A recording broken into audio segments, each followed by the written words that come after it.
Good morning. How are you today? Beautiful in Virginia. It's in the 50s. You can see the leaves changing color and falling from the trees. This is pleasant. Spring and this time of the year are special times, but I like any time during the year. I like it when the grayness of the landscape and the deep of winter gets ladled over with snow. Okay, enough of that.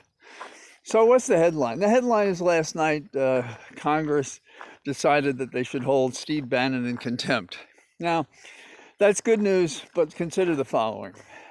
This guy said that he was going to kill Biden's presidency in its cradle the day before the January 6th insurrection. 9 months later, we're fighting to have him testify about his role in this. 9 months. And this is only one guy that we're having this fight with. And if we get his testimony in weeks, months, years from now, we're going to only write a report? Really? That's why I think we should have a prosecutor. That's also why I think that the method by which we do this should be using the inherent power of the Congress. But you see, that takes work. That means we have to game it. It means we have to work it. But it is a way to win. It is a way to illustrate how these people are enemies of the people, meaning Bannon and his associates with Trump. So that's what I have to say about that.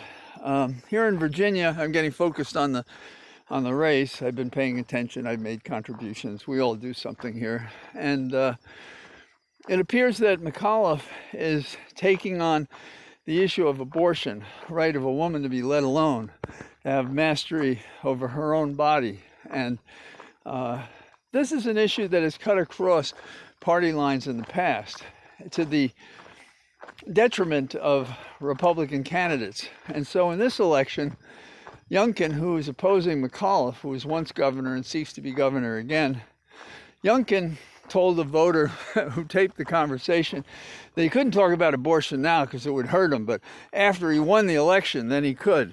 Well, A, we have that tape. It's been circulated. B, Youngkin and the Republicans are saying, oh, abortion is a side issue. Well, that tells you something, doesn't it? When it's a key issue across the country for Republicans here in Virginia, it's a dangerous issue for them.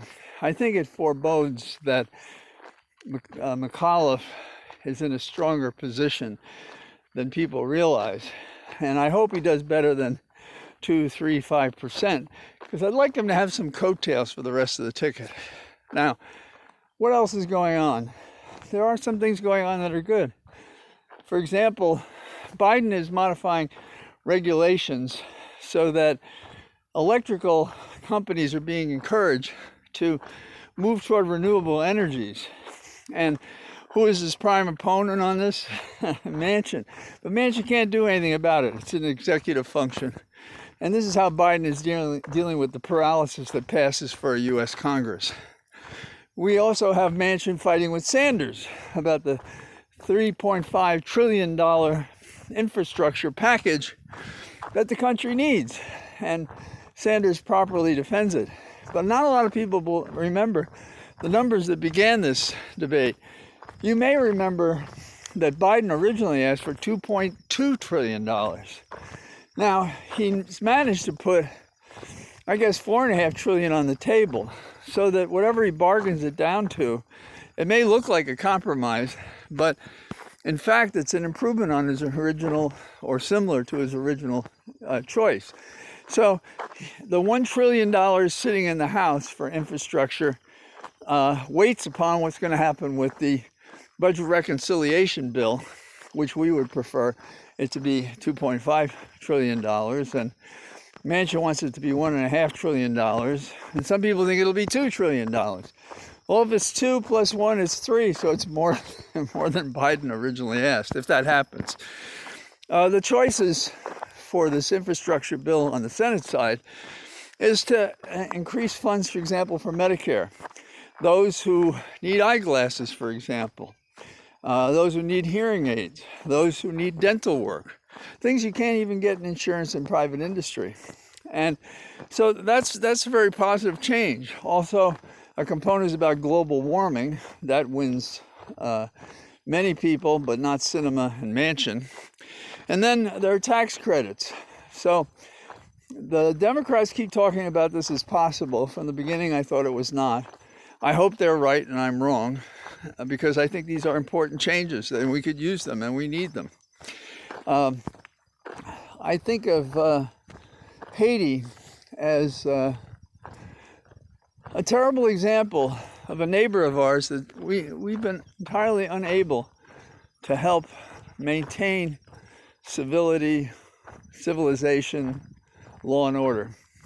And it comes to mind because we've been sending people to Haiti who are originally from Haiti but haven't been there in a long time, and who moved to South America and then came north trying to cross our border legitimately and to seek asylum from both places. And we Americans sent them back to Haiti, even though that's not where they were coming from this last time. And we have the picture of, I think it's 13 hostages seized by the gangs that roam the streets of Port-au-Prince, and they're demanding $1 million for each of these missionaries who went down there to help. This is what happens when you lose the sense of law and order. I've quoted before the exchange that Sir Thomas More had with his son-in-law, Roper. And he said, if you rip down all the laws, and they're man's laws, not God's laws, could you stand in the wind that would blow? Well, Haiti's an example of what happens when there is no law.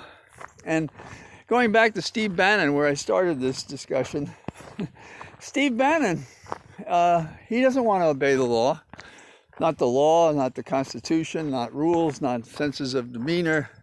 He just wants to be in charge, like juntas and dictatorial forces that have ruined nation states across the globe from the beginning of recorded time.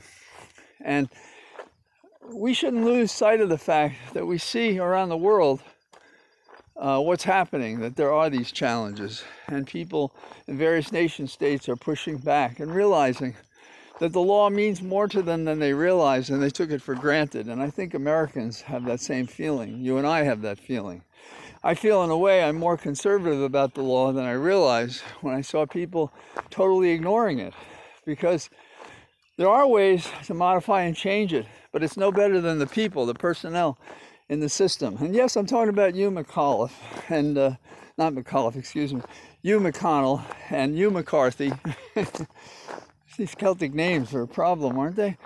And these people don't care about our government. Bannon, I don't know what he is, and Trump, and it's a conspiracy of criminals who are ready to betray, insist on betraying, and having their followers betray without law or good sense this nation's history as a democracy. They want to make it a dictatorship. So that's our challenge as voters, as citizens, as people with common sense. And what we need is a profile that would prosecute these ne'er-do-wells. So it was nice visiting with you today. Glad we could spend this time. I hope you get out and enjoy the passing of the season. Talk to you tomorrow. Bye-bye.